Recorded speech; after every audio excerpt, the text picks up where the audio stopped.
Hello, నేను మీ శేషరావు. సింహానికైనా గడ్డు రోజులు తప్పు అంటారు గ్రహ శాస్త్రవేత్తలు. ఇప్పుడు సైఫ్ అలీ ఖాన్ బాలీవుడ్ నటుడికి కష్టకాలం నడుస్తుంది. అయినప్పటికీ సింహంలాగా నిలబడేటువంటి ప్రయత్నం ఆయన చేస్తూ ఉన్నారు.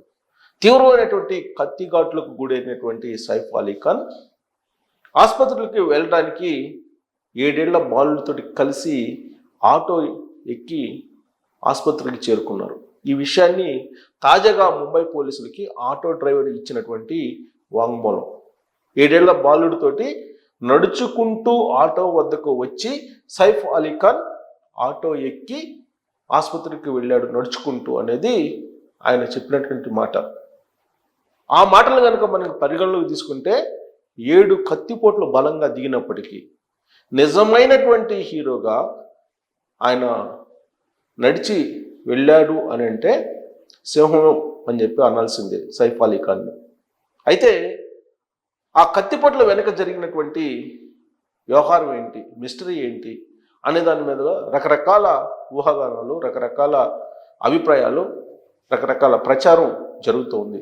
దాంట్లో ఒకటి ముంబైలో, ప్రత్యేకించి బాలీవుడ్లో జరుగుతున్నటువంటి లేటెస్ట్ ప్రచారం ఏంటంటే సైఫ్ అలీ ఖాన్కి ఇంట్లో ఉన్నటువంటి పని మనిషితోటి కొన్ని సంబంధాలు ఉన్నాయి. ఆ సంబంధాల కారణంగానే ఈ కత్తిపోట్ల వ్యవహారం నడిచింది అనేది ఇప్పుడు బాలీవుడ్లో నడుస్తున్నటువంటి ఒక ప్రచారం. దీన్ని గాసిప్ అనుకోవాలా, లేదంటే క్లూ అనుకోవాలా, లేదంటే పోలీసుల లీక్ అనుకోవాలా అనేది మీ ఇష్టం. కానీ బాలీవుడ్లో మాత్రం ఇలాంటి విషాదకరమైనటువంటి సంఘటనల్లో కూడా పని మనిషితోటి కొన్ని సంబంధాలు ఉన్నాయి సైఫ్ అలీ ఖాన్కి. ఆ కారణంగానే ఈ సంఘటన జరిగింది అనేటువంటి ఒక ప్రచారం బాలీవుడ్లో జరుగుతుంది. అంతేకాదు 3 పాయింట్లు మిస్టరీగానే మారిపోయాయి. ఈ 3 పాయింట్ల వెనుక కొన్ని ఇల్లీగల్ కనెక్షన్స్ ఉన్నాయి అని చెప్పి చెప్తూ ఉన్నారు. ఏంటి ఆ 3 పాయింట్లు అని అంటే, సైఫ్ అలీ ఖాన్ కత్తిపోట్లకు గురైన తర్వాత 7 ఏళ్ల బాలుడితోటే వెళ్లాల్సినటువంటి అవసరం ఏమొచ్చింది, ఇంట్లో ఉన్నటువంటి మిగతా వాళ్ళు ఏమైపోయారు అనేది ఒకటి. 2, ఇంట్లో కార్లు ఉన్నప్పటికీ కూడా ఈయన నడుచుకుంటూ వెళ్ళి ఆటో ఎక్కాల్సినటువంటి అవసరం ఏమొచ్చింది. కరెక్ట్గా ఈ పాయింట్ దగ్గరే చాలా అనుమానాలు వ్యక్తం అవుతూ ఉన్నాయి. ఇక 3వ పాయింట్ ఏంటంటే, సైఫ్ అలీ ఖాన్ కత్తిపోట్లకు గురైనప్పుడు వచ్చినటువంటి దుండగుడు ఎటు నుంచి వచ్చాడు అనేది తెలియనటువంటి సిచ్యువేషన్. సీసీ కెమెరాలు లేవు అంటున్నారు.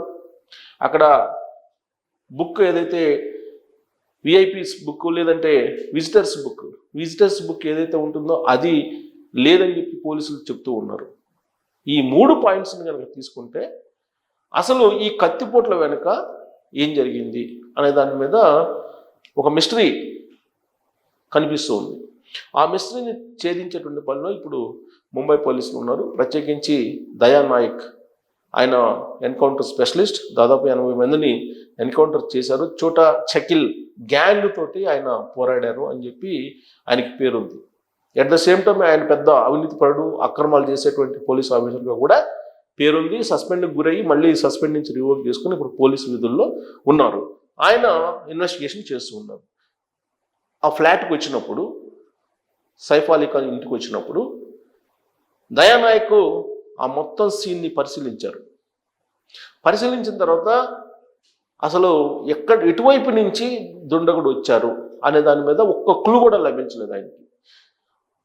ఎలా ఎంటర్ అయ్యాడు, ఏ రూమ్లోకి ఎంటర్ అయ్యాడు ఫస్ట్, ఆ తర్వాత సైఫ్ అలీ ఖాన్ ఎలా వచ్చాడు, సంఘటన జరిగినటువంటి రూమ్కి సైఫ్ అలీ ఖాన్ రెస్ట్ తీసుకుంటున్నటువంటి రూమ్కి మధ్య గ్యాప్ ఎంత ఉంది, ఒకవేళ అక్కడ ఉన్నటువంటి ఆయా లేదంటే పని మనిషి కేకలు వేస్తే సైఫ్ అలీ ఖాన్ ఉన్నటువంటి రూమ్కి వినిపించేటువంటి అవకాశం ఉందా, అసలు ఈ రూమ్లోకి సైఫ్ అలీ ఖాన్ ఎందుకు వచ్చారు, బాలుడు ఉన్నటువంటి రూమ్లోకి సైఫ్ అలీ ఖాన్ ఆ టైంలో 2 గంటల సమయంలో ఎందుకు వచ్చాడు, ఒకవేళ పని మనిషి కేకలు వేస్తే వినిపించేటువంటి అవకాశం ఉందా అంటే ఉండదు.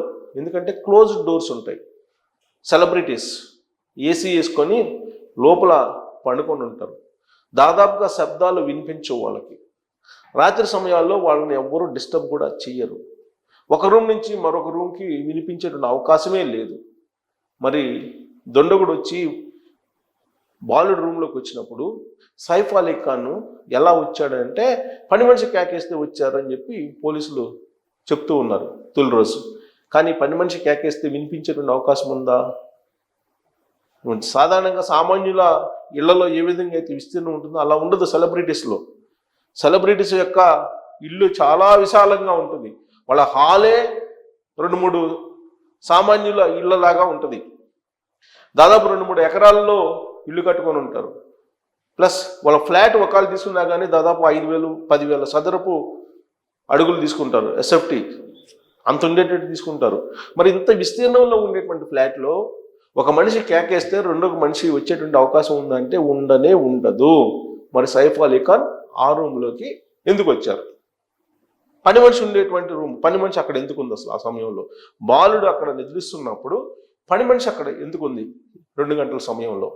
జనరల్గా ఎప్పుడు కూడా సెలబ్రిటీస్ ఇళ్లలో పని మనిషితో కలిసి సెలబ్రిటీస్ ఎప్పుడు పండుకోరు, నిద్రించరు. అది ఎవరికైనా తెలుసు. బాలుడైనప్పటికీ కూడా, ఆవిడ ఆయా అయినప్పటికీ కూడా వేరే రూమ్ ఉంటుంది. ఆ రూమ్లో పనుకుంటారు. అవసరమైనప్పుడు కాలింగ్ బెల్ నొక్కటమో లేదంటే ఫోన్ చేయటమో ఉంటుంది. అప్పుడు వచ్చి సహాయక సహకారాలు అందిస్తూ ఉంటారు. అంతవరకే తప్ప ఒకే రూమ్లో ఆయా పిల్లాడు పనుకునే అవకాశం లేదు. పైగా అతను 7 సంవత్సరాల బాలుడు, చిన్న పిల్లోడు కాదు. చిన్న పిల్లాడు, బాలుడైతే కాదు కదా 7 సంవత్సరాల పిల్లాడు. 7 సంవత్సరాల పిల్లోడు పక్కన ఆయా పనుకునే అవకాశం ఉందా? 2-3 ఏళ్ల పిల్లోడైతే పక్కన పనుకోవాల్సిన అవసరం ఉంది. మరి ఇవన్నీ కూడా మిస్టరీ అంశాలు. మరి కరీనా కపూర్ ఏమైపోయారు ఆ టైంలో? కరీనా కపూర్ ఎందుకు రాలేదు? సైఫ్ అలీ ఖాన్కి వినిపించినటువంటి కేకలు మరి కరీనా కపూర్ కూడా వినిపించాలి కదా. కరీనా కపూర్ లేదా ఆ టైంలో? ఎటుపోయినట్టు? అలాగే పెద్ద సంతానం ఉంది కదా, అమృత్ సింగ్ తోటి పెళ్లి చేసుకున్నటువంటి క్రమంలో పుట్టినటువంటి 2 పిల్లలు కూడా అక్కడే ఉన్నారు కదా, వాళ్ళకు కూడా వినిపించలేదా? వాళ్ళు కత్తిపోట్లు జరిగినప్పుడు వాళ్ళు ఉండి కూడా ఎందుకు ఆటోలో తీసుకెళ్ళలేదు? ఆటోలోనో కారులోనో తీసుకెళ్ళలేదు. 7 ఏళ్ల బాలుడు మాత్రమే తీసుకెళ్లాల్సినటువంటి అవసరం ఏమొచ్చింది? ఇవన్నీ చూస్తుంటే కనుక ప్రతి అడుగడుగు మిస్టరీగానే ఉంది. అయితే ఇక్కడ ఒక పాయింట్ ఏంటంటే ఈ మొత్తం సంఘటన రాజకీయ మలుపు కూడా తిరిగింది. అక్కడ ఉన్నటువంటి ముఖ్యమంత్రి ఫడ్నవీస్ని ప్రతిపక్షాలు నిలదీస్తూ ఉన్నాయి. లా అండ్ ఆర్డర్ సిచ్యువేషన్ మహారాష్ట్రలో లేదు, సెలబ్రిటీల రక్షణ కూడా ఇవ్వలేని పరిస్థితుల్లో మహారాష్ట్ర ప్రభుత్వం ఉంది అనేటువంటి రాజకీయ కోణం కూడా ఇప్పుడు వినిపిస్తుంది. అందుకే ఫడ్నవీస్ వచ్చారు, మాట్లాడారు. ఫడ్నవీస్ ఏం మాట్లాడుతున్నారు? డెఫినెట్గా ఈ కేసును ఛేదించబోతున్నాము, దుండగులను శిక్షిస్తాము అని చెప్పి చెప్తున్నారు. లా అండ్ ఆర్డర్ కంట్రోల్లో ఉందని చెప్తున్నారు. కానీ శరద్ పవార్ లాంటి సీనియర్ లీడర్స్ ఏం చెప్తున్నారంటే బాలీవుడ్లో యాక్టర్స్కే రక్షణ లేనప్పుడు ఇక మామూలు వాళ్ళకి ఏముంటుంది అని అంటున్నారు. ఇటీవల కాలంలో సిద్దికి మాజీ మంత్రిని చంపేశారు ఎలక్షన్ ముందు. మరి లేదు, ఎన్డీఏ ప్రభుత్వంలో రక్షణ లేదని చెప్పేసి ఇప్పుడు విపక్షాలు నిలదీస్తున్నటువంటి పరిస్థితి. సల్మాన్ ఖాన్ విషయంలో కూడా అదే జరిగింది. సల్మాన్ ఖాన్ విషయంలో కూడా ఖలిస్తానీ తీవ్రవాదులు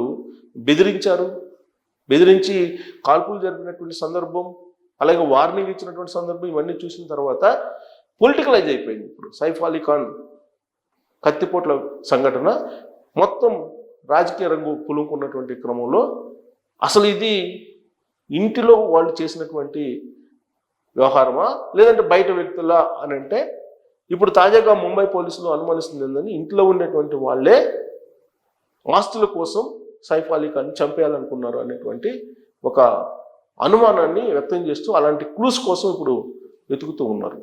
అందుకే 3 పాయింట్ల దగ్గర వాళ్ళు పోలీసులు స్టక్ అయిపోతున్నారు. వైద్యులు కూడా చెప్తున్నారు చాలా ధైర్యంగా సింహంలాగా వచ్చాడు సైఫ్ అలీ ఖాన్ ఆసుపత్రికి, ఒక్కడే వచ్చాడు, 7 ఏళ్ల బాలుడు మాత్రమే వచ్చాడు ఆయనతోటి అంటున్నారు. మరి మిగతా వాళ్ళు ఏమైపోయినట్టు అనేటువంటి క్వశ్చన్ వేసుకుంటే పోలీసులకి క్లూ లభించేటువంటి అవకాశం ఉంది. ఆ దిశగా ఇన్వెస్టిగేషన్ సాగిస్తూ ఉన్నారు. బహుశా అందుకే ఫడ్నవీస్ సీఎం త్వరలోనే ఈ కేసుని ఛేదిస్తామని అంటున్నారు.